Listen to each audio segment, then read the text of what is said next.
Do you guys want to introduce yourselves real quick, or? I'm India. My pronouns are they, them. My name's Logan. I use he, him pronouns. How has your guys' experience as trans students been at the school? Our first day touring the school was the day of silence at East Valley. We met all of the GSA officers, but they couldn't obviously talk because they were observing the day of silence.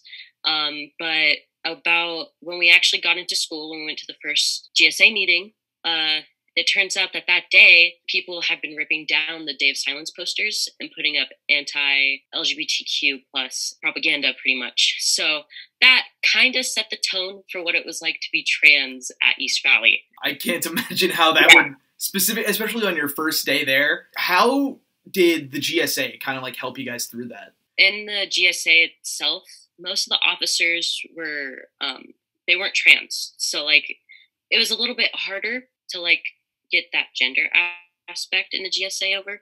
But to make that experience better, Mixed Mead actually went and told us and administration that we had to do something about it. So we talked to Himrick and we made a survey and we observed the climate in the school. And it wasn't just homophobia or transphobia, it was also racism and disability and religious discrimination. It wasn't just the Day of Silence being attacked and observed.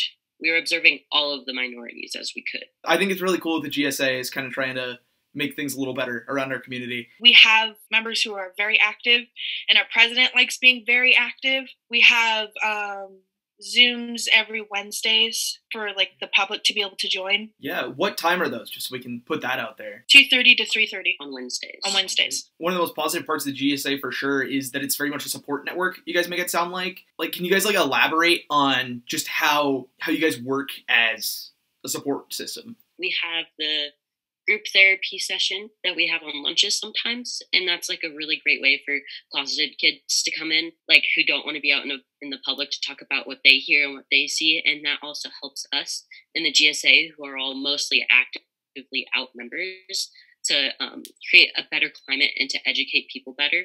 Right now, Mixed Mead put out an announcement that we're trying to fix trans kids preferred names in the system. Instead of being what we call a dead name in the system, we would have their preferred name. Do you have any advice for closeted students? If your family doesn't accept you, I'm sorry, but there's always people out there who will accept you. You can create your own families. There's always support systems.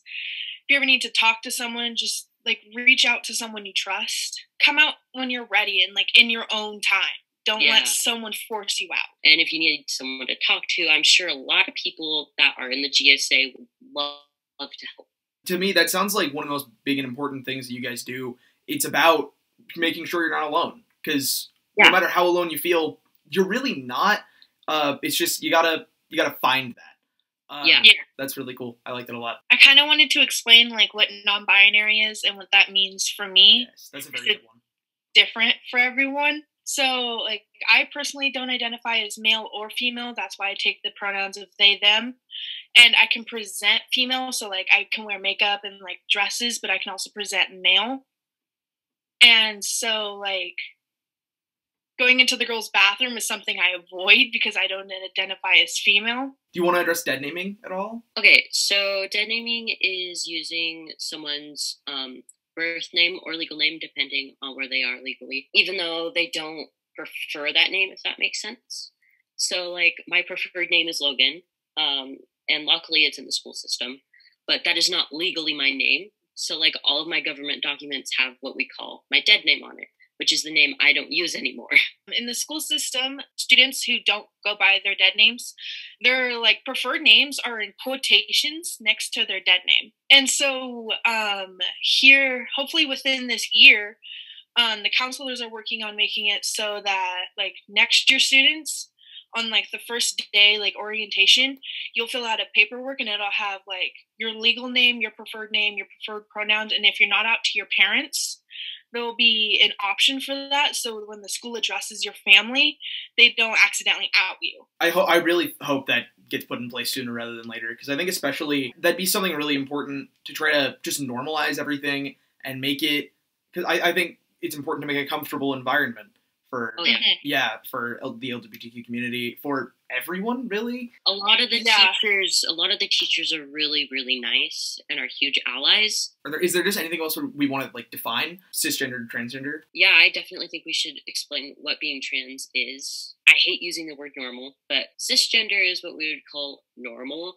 So people who identify as their birth sex, pretty much, the sex they were assigned at birth. While transgender means that you identify differently from the sex you were assigned at birth. So like, for example, I was born female, I identify as male. I think that just getting information out to the public as well is a big thing.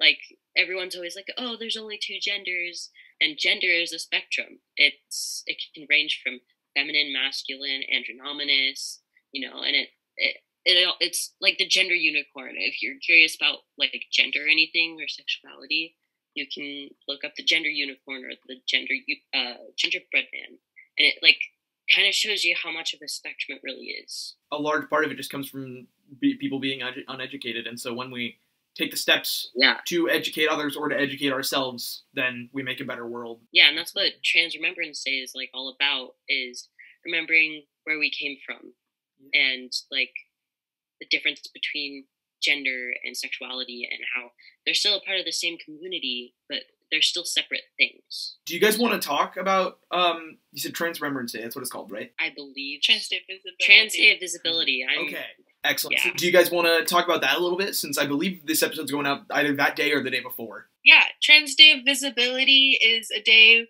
where we commemorate and honor transgender people throughout history. If there's like incorrect terminology used for that person and their pronouns, we educate and fix that. We put up like Google Slides on the TV by like the cafeteria and in the library about people throughout history and the things they went through and how they fought to get to where they were. GSA stands for Gender and Sexuality Alliance.